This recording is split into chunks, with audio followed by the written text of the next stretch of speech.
Republican America. What is the goal? What is the main objective?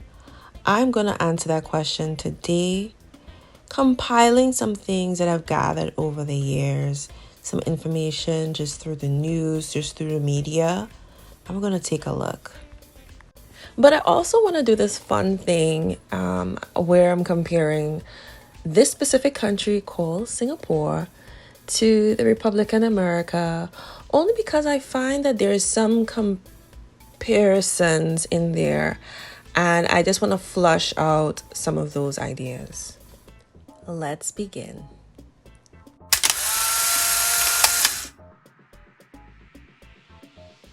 So before we continue, I just want to give you a bit of backstory as to why I chose Singapore as a country to compare to the Republican America. And here we go. I saw this video on YouTube, and I think I saw the video because I was looking at a lot of videos and movies and documentaries about the drug problem in the United States with Oxycontin and so forth. I think that's why this video popped up on my browser on YouTube. And it was talking about how strict and the laws there are in Singapore towards this. And so I started going down the rabbit hole of life in Singapore, etc., etc. And I was just very fascinated by it. And so it is a very interesting country and what they've been able to do.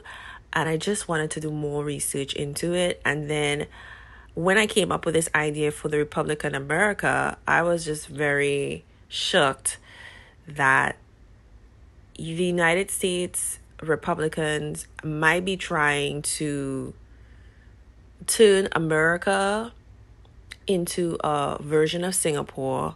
However, Singapore can't be duplicated, and I'll explain why. So in Singapore, they had one leader. His name is Lee Kuan Yew.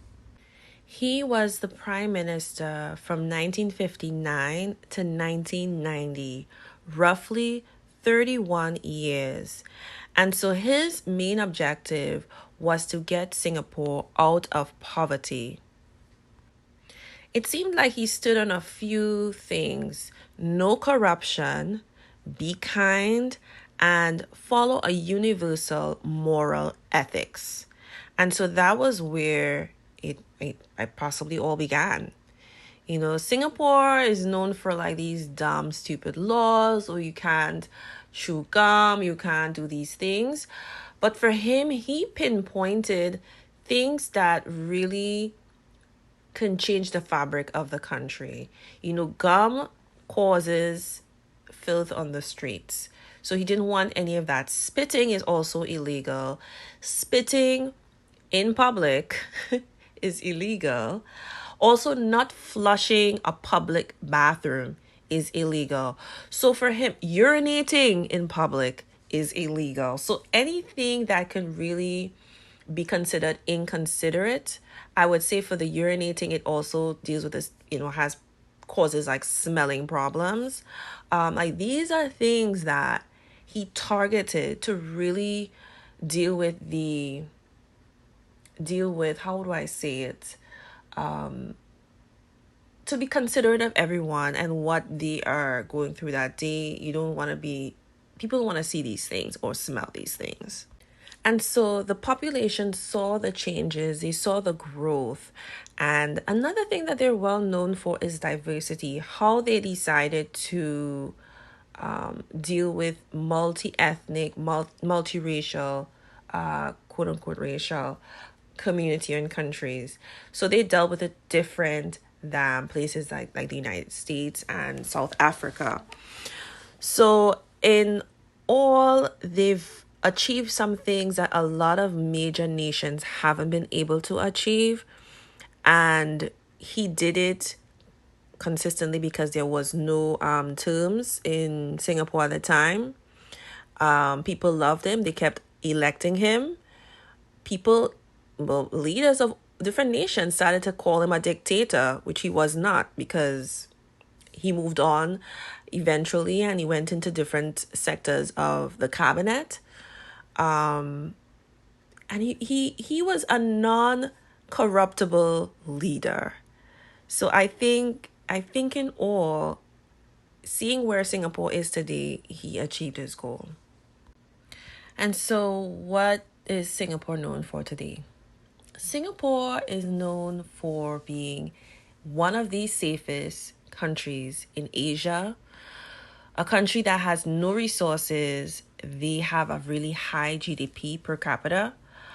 They also have this cultural hub where it's made up of people that is of different cultural backgrounds, ethnicities, religions, etc. And they're just also known for being a peaceful place, friendly, kind people.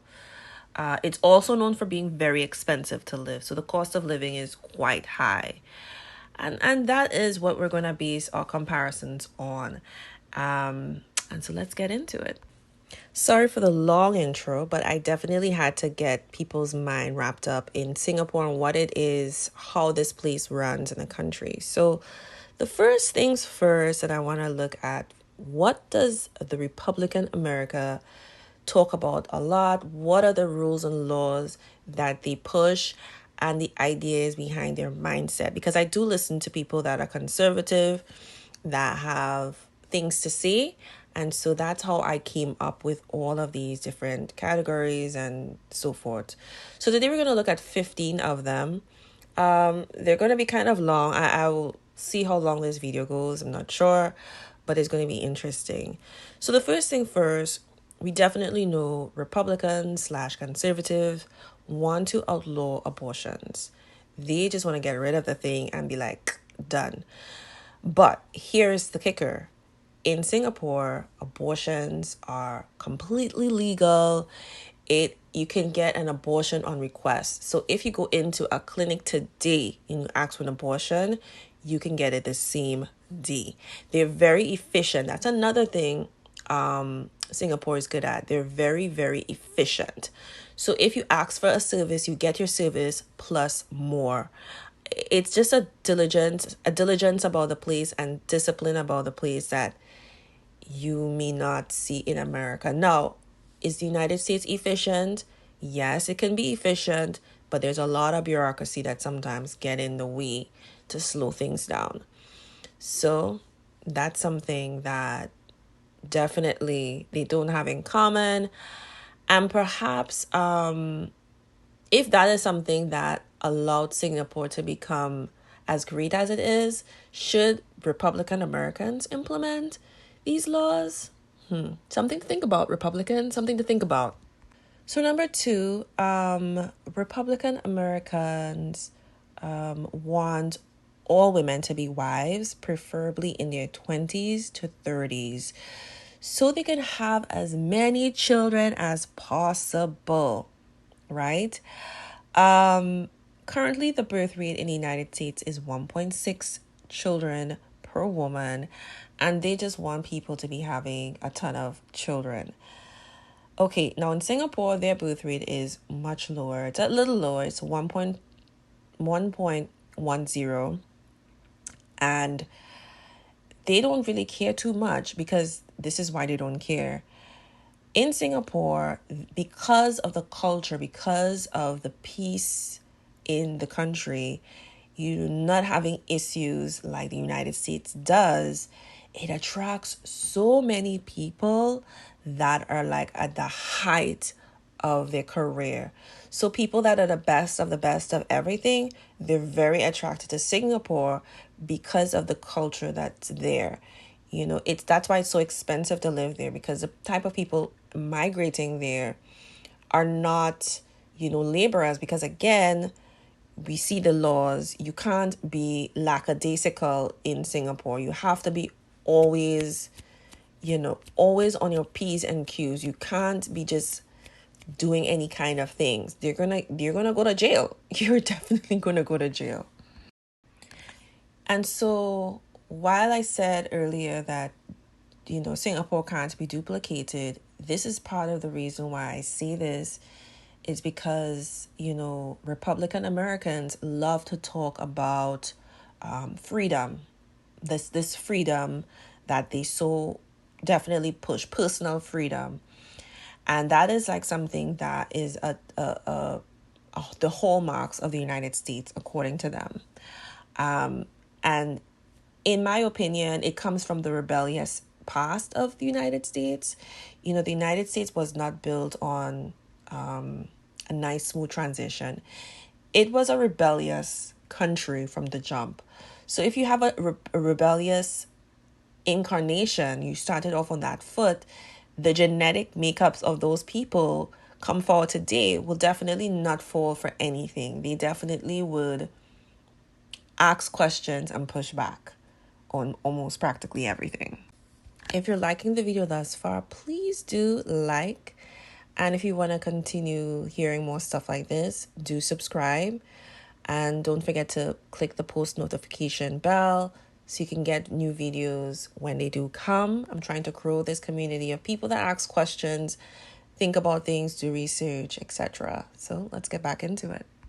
Okay, so Republican Americans would want the United States to be mainly Christian and push that Christian side, which goes against the Constitution because, we all know that in the United States Constitution it says freedom from religion. I don't even recall how the saying goes, but they wanted to separate religion from the state.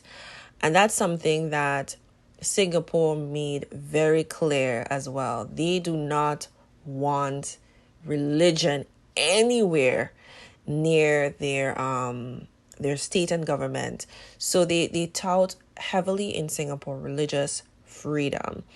In terms of what religions are mainly practiced there, it's Buddhism, non-religion, which we know what that is. There's also Christian and Hindu as well. So, we're just making comparisons here, and that's what I found. And so in order for them to want to have a Singaporean type the United States, you're going to have to make religious freedom your main priority. Oh, I also forgot to mention they do have Muslims in Singapore as well. Okay, so now we're going to talk about number 5. So we're at number 5. If I did mention that in the last one, that was number 4. We're at number 5. Okay, so right now, we're going to look at the next one. And in this one, Republican Americans believe that women have a particular role in the world. And that main thing is to be a wife and a mother.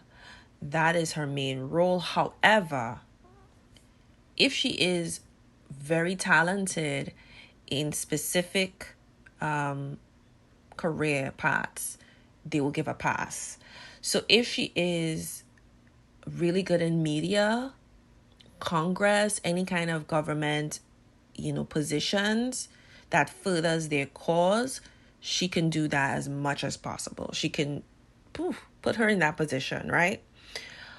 However, if she was able to marry a well-to-do man, they think that she should stay at home and take care of the kids until they've gotten to an old enough age to go on and do their own thing and be more independent. That's their thinking. And I can tell that is their thinking from a lot of the things that they see on social media, the things that they push on social media. And that is what they want for the United States. Okay. So right now, I don't really know what, when it comes to the family dynamic, how it is in Singapore. But I know that family is really big over there. You'll find, because it's so expensive to live there, you'd find adult children still living with their family until they're able to get their own space. We'll see how that goes. But Singapore is really big on family, and perhaps that might be the only thing they have or comparisons that they do have, which is family is really major over there. So, like, Republican Americans have a little heart. They understand that not all women can stay at home with their kids. And so, for the married couples who both have to work, they said, okay, you guys should have daycares. Daycares should be for you guys. You pay for that. But let's take a look at the cost of daycare, right? Daycare is not cheap for the average person. So let's look at what it says here. It says $284. That is the average, okay?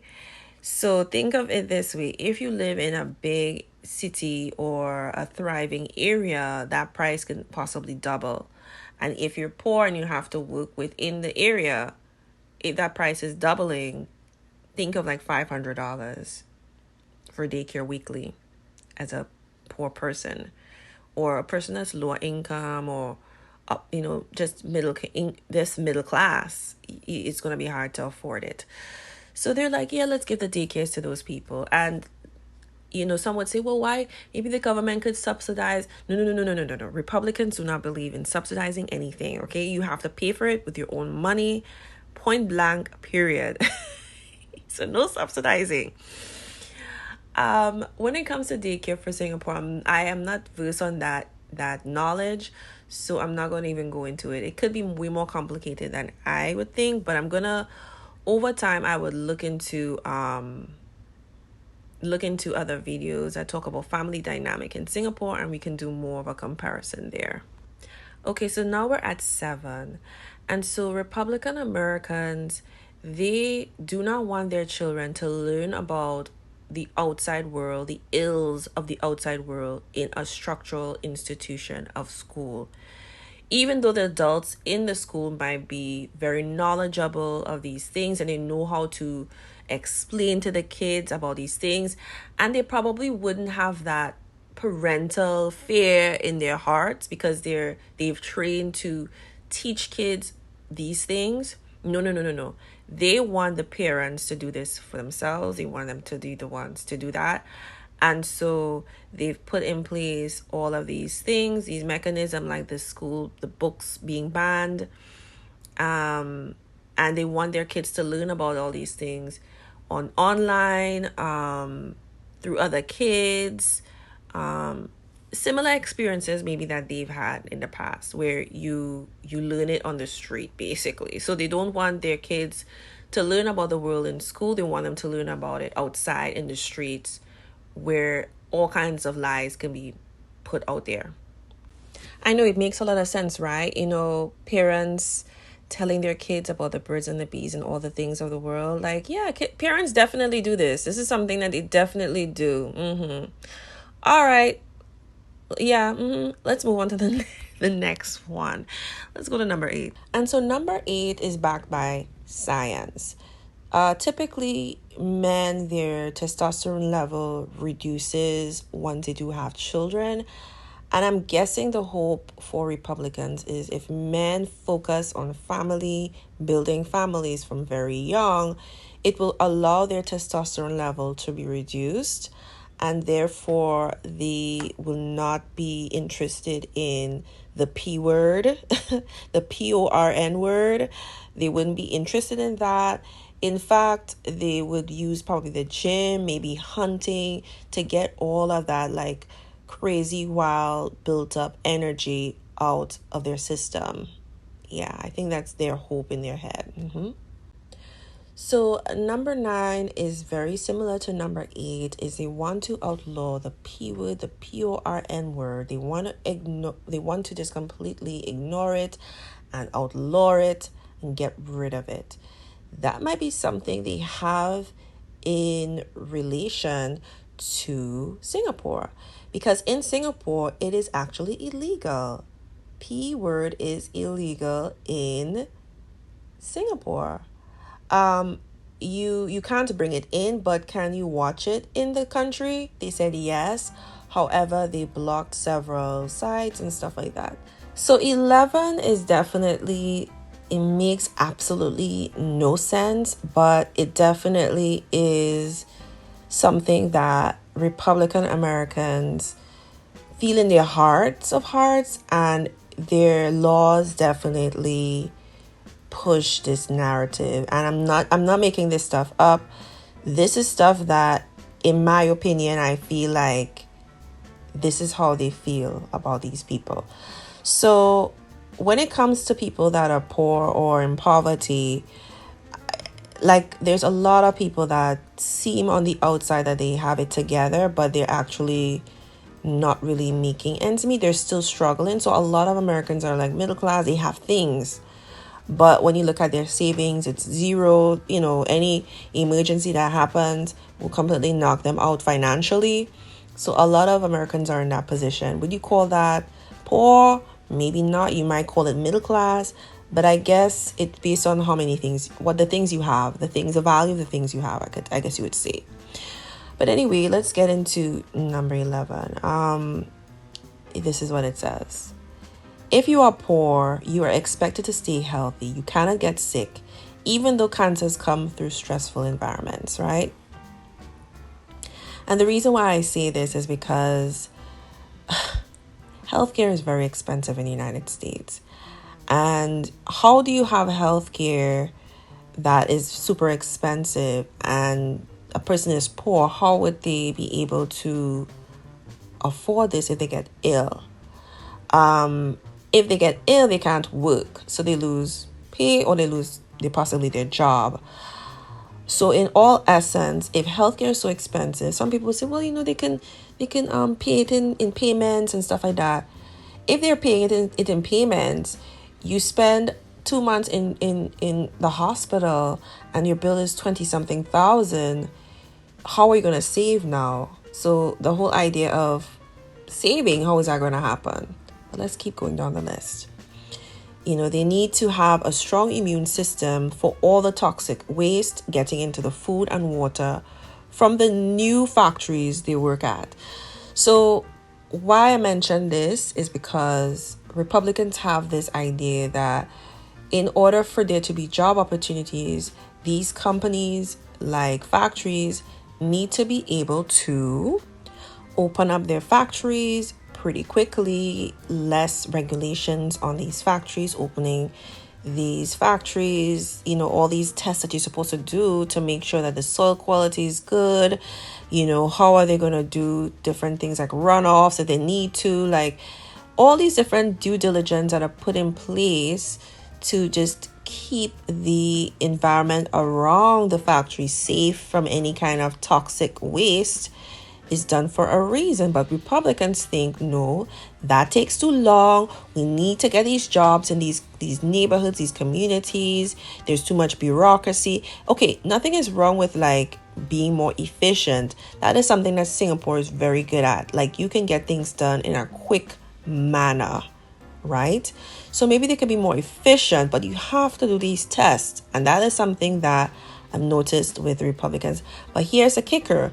A lot of these factories and these, businesses are being put up in poor neighborhoods. So here's the problem now. As I said before, all this toxic waste will be a problem for people that are poor. And so they need to have strong immune systems, according to Republicans.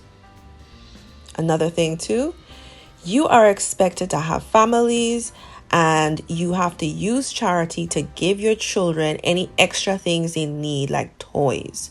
So do not spend your money on any fancy stuff, because you have to save your money and you have to be very disciplined with your budgeting.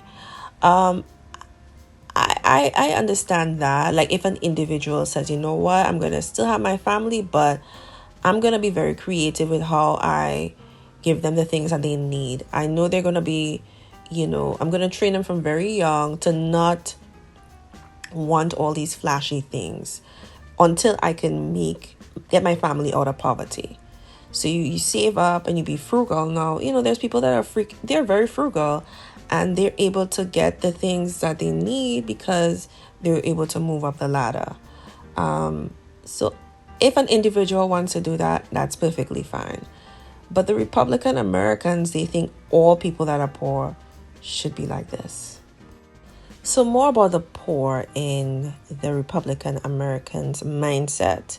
They think that if you're poor, you should only purchase the bare minimum.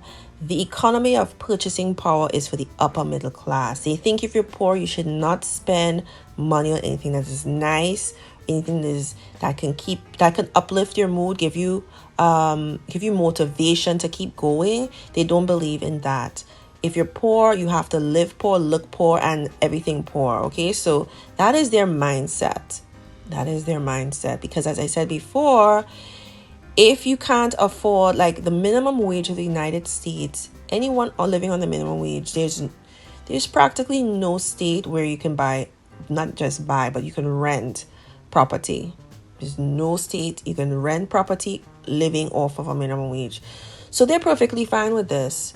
They're perfectly fine with a married couple. Once their monies come together and you can afford housing and basic food, you shouldn't be, if your clothes is tattered, no, just, mend it with some needle and thread. They think that is how it should be. It should be very basic. They don't see anything wrong with a poor couple having multiple children. They think nothing is wrong with that. And let's go on to the next one. You must have at least 2 jobs as a poor single person. As a married poor person, you should only have 1 job if you're a woman. And as a man, you should at least have 3 jobs. They think you should be working every single hour of the day. That is their thinking. They're very rigid on picking yourself up by the bootstrap. And that is how you pick yourself up by the bootstrap. Have 3 jobs as a man, 1 job as a woman, so that you can contribute, because if you're really poor, you need to be able to contribute. You can't be a stay-at-home mom. Stay-at-home moms are only for the upper middle class and for those that are married off well. Okay, so for another point too that they think for the poor is you must have at least a high school diploma or a GED. That's basic. What's the point of going to college? You can't pay them back because the degree a lot of the times doesn't produce a job that is high paying, so you can pay off the tuitions and all these different things. So they're like, you know what? Yeah, just get a high school diploma or a GED.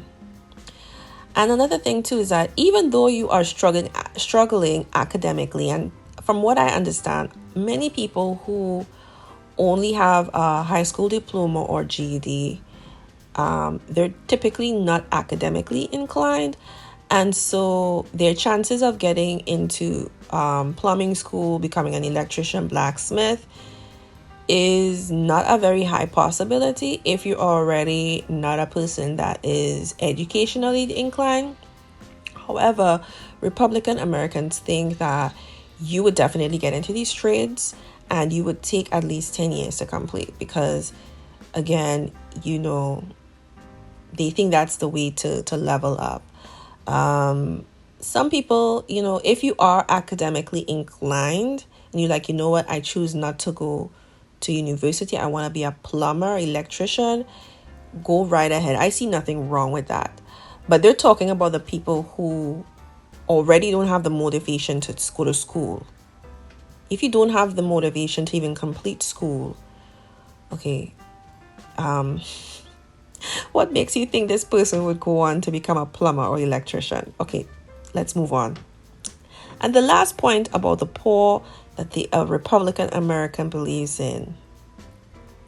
If one person falls on hard time with a job loss, a loss of a car, medical bills, sick child, you need to have immediate family ready and willing to take you and your husband in and your 6 children until you get better. Oh, and it is important. It is very important that you do this on the right timing, because you don't want to get a bad credit score. Your credit score needs to stay high. You can't fall behind on any of your bills.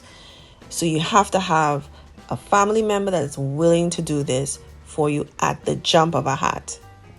That's their mindset, and that's final. Okay, so we're going to keep this ball rolling and we're going to go to 12. So now this is what their expectations of the middle class is. If you're in the middle class, you are expected to hold up the economy. You have to spend money regardless. You have to be a spender. You need to fill your house with things because at the end of the day, you are the one that keeps the economy going. The poor can't buy anything. They shouldn't buy anything. And on top of that, next point, you have to save all of your money. Save your pennies, save it, save it, save it, but yet you have to spend it. So also, as a middle class American, this is the expectations from the Republican Americans. Let's make that very clear. You need to use all your free time in networking because as we know with the feds, they want you to feel the pain. You need to lose your job, right? So how are we going to do this? How are we going to balance out that? By networking. So because you've been saving, you can lose your job and you would live off of your savings, right? So you're going to lose your job because the feds need everyone to feel the pain. You are going to live off of your savings, and because of your networking, you're going to be able to scoop up a new job after 6 months. You got to wait 6 months because the feds need to know that you felt the pain. And then you can move on with your life because you need to keep spending money and you need to keep saving. Yeah. So let's go to the next point. You need to always have money available to keep the economy going. I don't know how many times I have to say this part, but this is a very important point. You need to have money constantly available, regardless if you lose your job. You need to constantly have money available. The next point is you need to be healthy while you're going out to eat every night because again, you need to stimulate the economy as a middle class person, and that is very important. All right, so enough of this portion. Let's get on to more serious stuff. So for the Republican American, they are going to be doing a few things when it comes to crime, and one of the biggest crimes is homelessness. But before we get into this, I wanted to show you Singapore's prison population, and 10% of it is women. This is important because 10.2% is women, and this is their population of prisoners. It's 11,198 as of 2020. It's very important to note this. All right. Okay, and so let's look at the United States, the population of their prisons. It's kind of gone down a little bit. It's gone down quite heavily. It's quite a lot that went down. But you see the population is pretty large, right? So they have no problem with making it larger in the quote unquote Republican American.